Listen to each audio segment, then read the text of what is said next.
Success will always have a price, but how do you know if you're overpaying? Do you live to work, or do you work to live? Most of us are so busy building a life that we rarely stop to check the receipt. Today, I'm sharing 7 subtle signs that you may have crossed a line and reflect on what you might be losing whilst winning. We tell ourselves that the long hours, the missed dinners, the mental noise are all just what it takes. But what if we're wrong? It can go too far. And the tipping point will probably sneak up on you. It's rarely loud or dramatic. So ask yourself if any of these 7 things I'm about to talk about sound like you. Because if they do, perhaps your job has stopped funding your life and started running it. First up is the identity trade-off. Imagine you're at a party or meeting some people. They ask who you are, how you're doing, and all you can think about is your work, your title, the projects from that week. This is a sign that your career has started to consume who you are. You become a subset of your professional self. You might have stopped cultivating a personality outside of your output.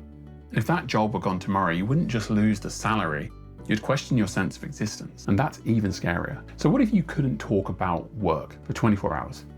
What would you talk about? For this second one, imagine you're having dinner with a friend or your partner, or maybe you're down the gym, maybe you're playing with the kids. Physically, you're there, but mentally, are you buffering? Maybe you're replaying a meeting from the day, drafting an email in your head, or thinking about the to-do list for tomorrow.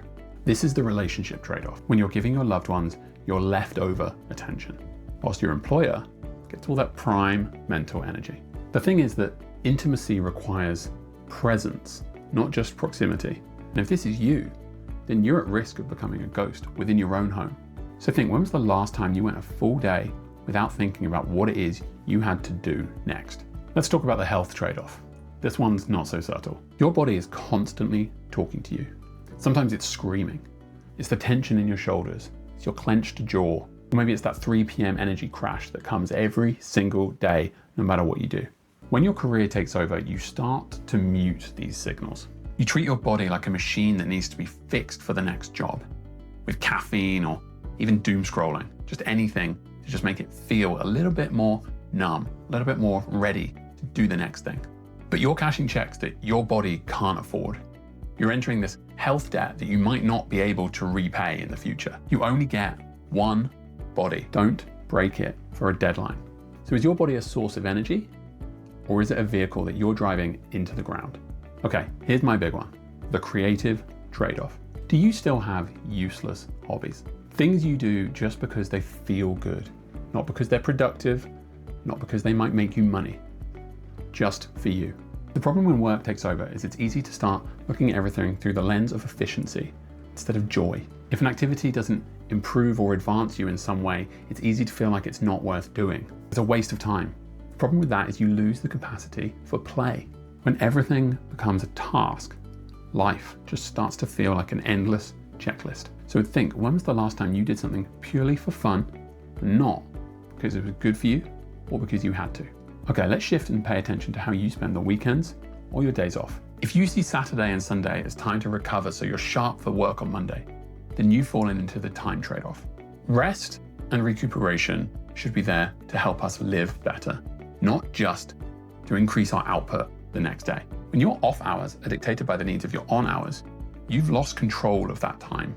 You've turned your life into a support system for your job instead of letting your job support your life.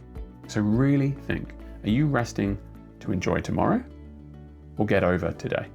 The emotional trade-off.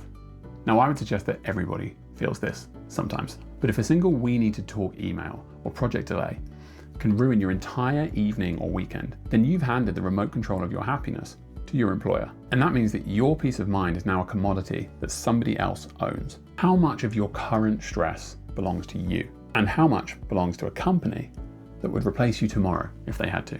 Last one, number 7, the future trade-off, or sometimes what I think of as the someday trap. This is another big one that I struggle with. When you're so busy building your life for the promise of tomorrow that you're not actually living it today. Now, the tragic part of this is that we all have to in some way plan for tomorrow. We need a pension, we need a future, hopefully anyway. Otherwise it's just irresponsible. But just be careful that you don't keep moving those goalposts or putting too much weight in what might or might not be. Always thinking, maybe I'll travel after that promotion. Maybe I'll relax after this quarter ends. In a way, there's no escaping the future trade-off. But are you spending too much of that currency of yours on a 5-year plan or the promise of a grand retirement that you might actually be too tired and lonely to enjoy? And then to be really bleak, what if you don't make it at all? Ultimately, today, right now, is the only thing that exists. Everything else is gone or it's yet to be. So just remember that trading all of your now for the promise of a tomorrow might not be a good deal. Just think to yourself, if this busy season never ends, will I be happy with a life well lived? So if you recognize any of those 7 signs, it's time to start taking the wheel. I'm not saying quit your job, change everything. Your career can be a hugely positive part of your identity. It just shouldn't be all of your identity. All the trade-offs and little decisions that we make every day, often in silence or in the shadows, are the ones that add up and will cost us at the end of the day. Stacked together, they are the story of our life and the direction that we end up traveling in. So it's okay to take a breath. It's okay to pause for a moment. It's okay to not be building your career or building anything 100% of the time. If this video gave you cause to pause, or maybe made you rethink the pace that you're going at things, hit the like button. It will really help anyone else who maybe needs to hear a similar message. And if you want to hear more from me in the future, hit subscribe. And let's see where we end up. Thanks for watching. Now go and do something useless today.